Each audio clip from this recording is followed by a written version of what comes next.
sa Panginoong Jesucristo. Ama, nasa kamay po namin, nasa mga balikat po namin, inaatang ninyo ang tunay na pagbabago ng tao, ang iglesia na iyong pinubos. Malaki po ang tungkulin namin ng Jacob's Masiit na tumanggap kay Kristo na magkaroon ng tunay na pagbabago ang aming pamilya at aming kapwa.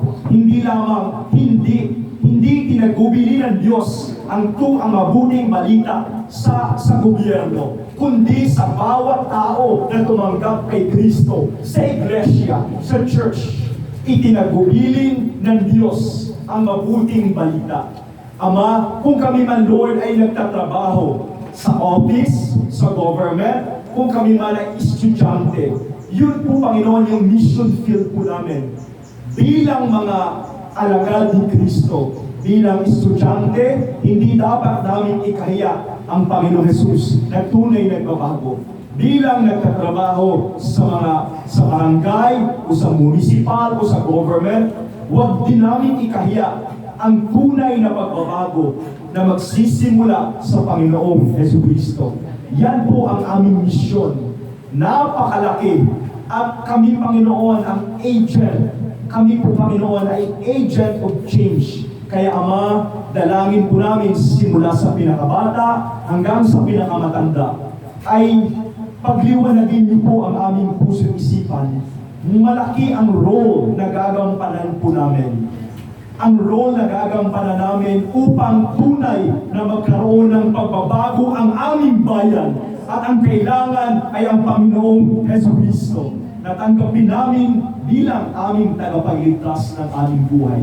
Kaya, Ama, I pray na huwag spirit of fear, but spirit of power na nagmumula sa Diyos, na huwag namin ikakaya ang aming Panginoong Jesus na aming tagapagligtas. Ama, pagpalain niyo po, Panginoon, ang Jacob's Masiit, physically, financially, and spiritually.